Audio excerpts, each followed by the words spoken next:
Universidade no Ar, um projeto de extensão da Universidade Federal Fluminense.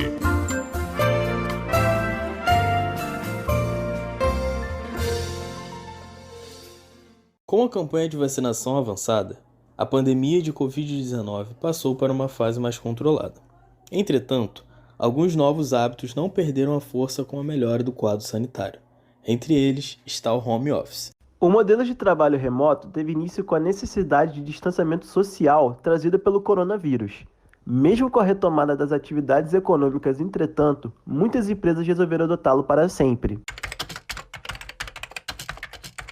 Segundo uma pesquisa de 2020 da consultoria Robert Half, 61% dos profissionais no Brasil recusariam uma proposta de emprego sem a inclusão no home office total ou parcial. Eles aceitariam o trabalho somente se não tivessem outra escolha. Não é à toa. Por permitir uma certa flexibilidade, o home office acabou virando o desejo de muitos trabalhadores, como no caso do estudante de Direito, Leandro Silva. Eu nunca trabalhei com home office, mas eu estou buscando essa área, sim, porque vai me trazer mais horas para poder estudar. Por exemplo, o deslocamento até o trabalho geralmente demora em torno de 40 minutos, 1 hora para ir e um pouco mais até para voltar, por conta do trânsito. E essas horas assim já são essenciais para poder fazer outras coisas, como realmente estudar. Por outro lado, tendo em vista que esse modelo de trabalho é algo mais recente, isso nos traz um questionamento. Quais são os direitos trabalhistas no home office? O advogado Felipe Moutinho explica que, apesar das diferenças em relação ao modelo presencial, os direitos do trabalhador permanecem similares. O empregado que trabalha no modelo de home office, ou seja, fora das dependências da empresa, possui os mesmos direitos do empregado que trabalha de modo presencial, como salário, registro em carteira de trabalho, recolhimento previdenciário, fundo de garantia por tempo de serviço, férias, 13º salário, auxílio-doença acidentário, horas extras, bem como os demais benefícios concedidos aos empregados que trabalham presencialmente, à exceção do vale-transporte por não existir o deslocamento até a empresa. Ele ainda complementa que, diferentemente do que pensa o senso comum, o vale-refeição não é um direito garantido por lei, sendo, na verdade, um benefício extra concedido pelas empresas. Ao contrário do pensamento de muitos, o vale-refeição não é previsto na CLT como direito obrigatório a todo empregado. Assim, podemos concluir que o vale-refeição é direito do empregado apenas se determinado por convenção ou acordo coletivo de trabalho, bem como se o empregador quiser conceder tal benefício por mera liberalidade.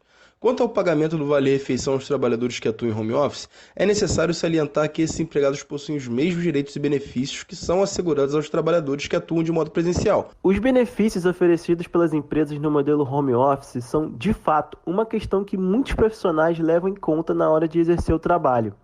De acordo com o mesmo levantamento da Robert Half, 86% dos entrevistados acreditam que a incorporação de alguns benefícios seria interessante, como auxílios para o trabalhador que realiza suas funções em casa. Esse é o caso da jornalista Isabela Santos, funcionária que atua remotamente em uma empresa que permite ao trabalhador escolher se ele quer exercer suas funções no local de trabalho ou em casa. Segundo ela, o estabelecimento concedeu recursos para que a realização das atividades ocorresse da melhor forma possível. A empresa dá uma ajuda de custo todo mês para ajudar numa internet ou numa luz.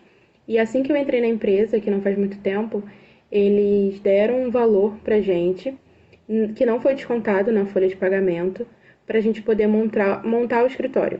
Ter uma cadeira confortável, uma mesa. Então isso também ajudou bastante, porque eles de fato estão investindo nesse modelo.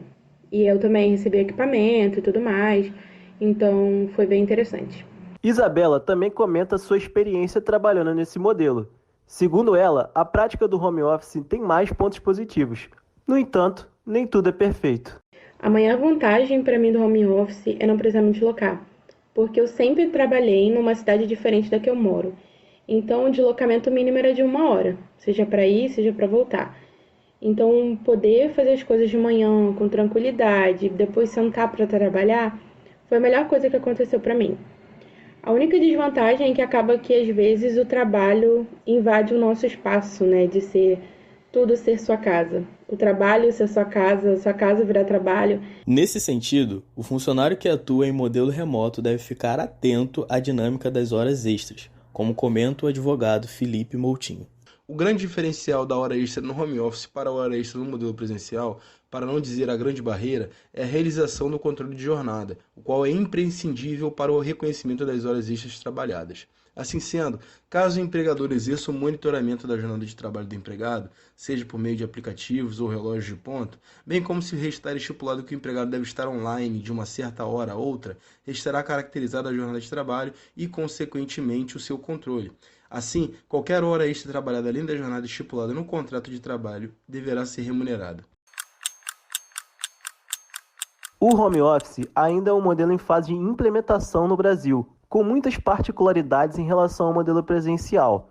Dessa forma, o trabalhador deve estar sempre atento acerca do cumprimento dos direitos trabalhistas pela empresa. Caso o profissional sinta que isso não está acontecendo, ele pode consultar um advogado para analisar a situação e, assim, buscar a melhor solução. Trabalhador brasileiro. Reportagem: Igor Matos, Luan Mota e Matheus Matos. Locução: Igor Matos e Luan Mota. Roteiro: Luan Mota e Matheus Matos. Edição: Igor Matos. Supervisão: Adriana Barsotti. Universidade no Ar. Um projeto de extensão da Universidade Federal Fluminense.